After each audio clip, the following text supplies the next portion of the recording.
Hey folks.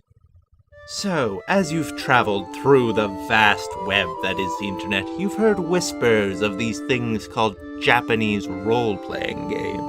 And you've thought, I might like to learn more about those. But as soon as you try to enter this realm, you're met with counterintuitive interfaces, long, boring tutorials, and, all the same problems that plague anime. But fear not, for you have come to the right place. For I am here to guide you to the treasure, buried deep beneath the belly that is the Japanese role-playing game. Now come along, I require only two things of you. The ability to ignore people who call you a loser weeb, and the ability to disassociate with people who fit that exact description. Alright, with that done, let's dive right into the JRPG. And where better to start than the biggest one of all, the one everyone associates with Japan, Final Fantasy Pokemon. Yes, despite not really sharing a bunch of aspects with your traditional JRPG, Pokemon is a role-playing game from Japan. And while it doesn't share many tropes, it does keep one important aspect, the pure essence of almost every RPG. The slow, gradual progression from some small, dorky kid in some shitty town way out in the sticks. You build up, fighting constantly, working your way through battle after increasingly difficult battle, until you stand strong at the end, champion of the land.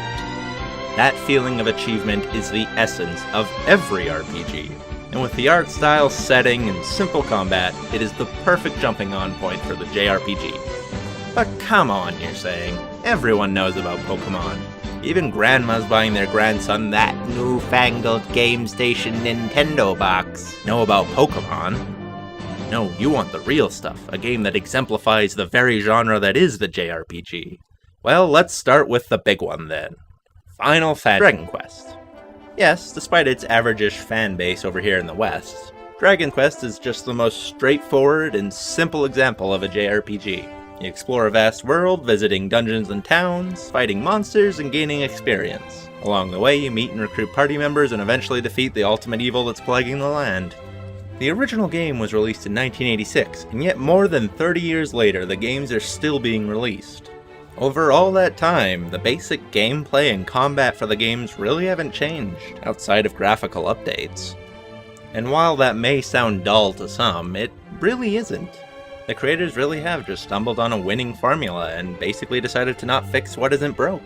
Pair that basic gameplay with a great art style from Akira Toriyama himself, and you've got what I would consider the best example for starting out in the JRPG. The games themselves are disconnected, so you can really jump on at any point. The most recent game, Dragon Quest XI, was released this past September on both the PS4 and PC. But okay, you're past Dragon Quest, and you're noticing I've been leaving a little something out from the game so far. One of the bigger aspects of a JRPG traditionally. I haven't really been touching on the plot side of things. For what is a JRPG if it's not focused on the story? Well, my friend, look no further. For if we want to jump into the realm of plot, then what better place to start than Final Fantasy Tales of? If you're looking for a series that builds a group of characters and a world for them to live in from the ground up, you can't do much better than the Tales of series. Started in 1995, the series has spawned a plethora of games, the most recent being in 2016. These games are masters of creating characters that are easy to fall in love with. Metaphorically, of course. I mean, it's not like I had a massive crush on Tyr or anything for the entirety of high school.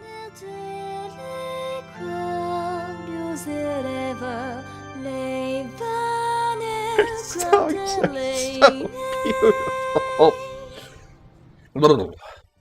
Yeah, they really are great at creating engaging characters.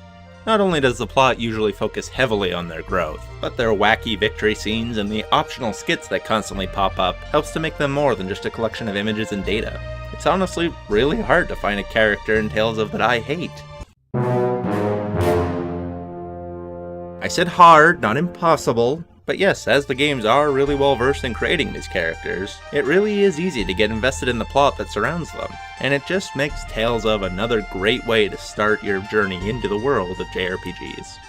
But okay, I've been delaying talking about this for long enough. Let's quit the bullshit and finally get down to the series I've been hinting at all this time.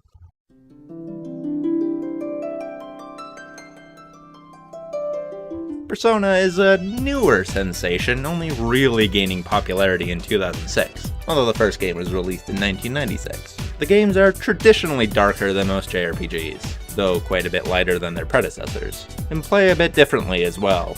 Combat-wise, they're your pretty straightforward turn-based combat, what you'd expect of a JRPG. But the mood surrounding it is usually heavier, dealing with subjects such as death, or depression, or the human condition. Persona 3, 4, and 5 also added a new element, a sort of time management / life simulator, where you get to play as some high school schmo. You live out a sort of daily high school life and become a lot more productive than you ever did in actual high school. You become the smartest student in your class, a sports athlete, and date the girl of your dreams. During the other 50% of the game, you go back to the more traditional combat, leveling up while going through long, twisting dungeons. It's surprising how all the two gameplays mesh together, constantly switching back and forth, keeping one or the other from being too tedious. While I wouldn't necessarily recommend it as a jumping-on point for someone looking to get into JRPGs, I would say it's probably one of the best next steps you can take, as it will really show you how great of a plot a JRPG can have.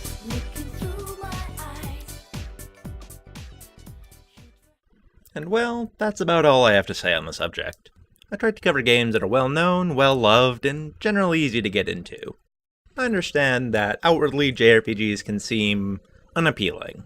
The gameplay can range anywhere from line-in-a-bank dull to ball-crushingly difficult, and the art style for some of these games can turn a lot of people away. But if you keep digging and pushing past all those layers of dirt and mud that surround it, you can find the real gems that make up the JRPG. I'm Firescale 20, and I'll see you.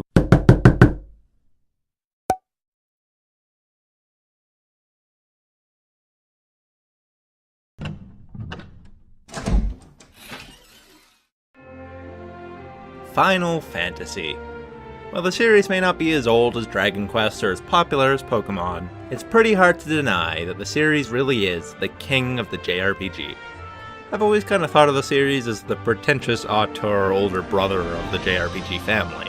While other series work hard creating games that they know how to make, Final Fantasy is the series that goes out and tries to create big, grand spectacles. Feels like every game, while still feeling distinctly Final Fantasy, is trying to also sort of reinvent the entire formula. This leads to their good games being great games, and their bad games being take it out back and put it out of its misery kind of games. The series itself is synonymous with a lot of things you think of for JRPGs. Ridiculously overdone outfits and weapons, long grindy dungeons with random encounters, and massive, overarching, needlessly complex plots. And I mean, part of the reasoning for this is they invented most of those trends. But despite all that, despite me calling the games pretentious, it is massively important to the genre.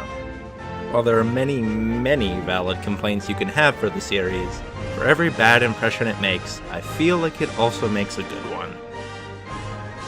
And so, I'm not sure if it's the best place for you to start out. If you do get invested, Final Fantasy can certainly be worth your time. I'm Firescale 20, and I'll see you next time.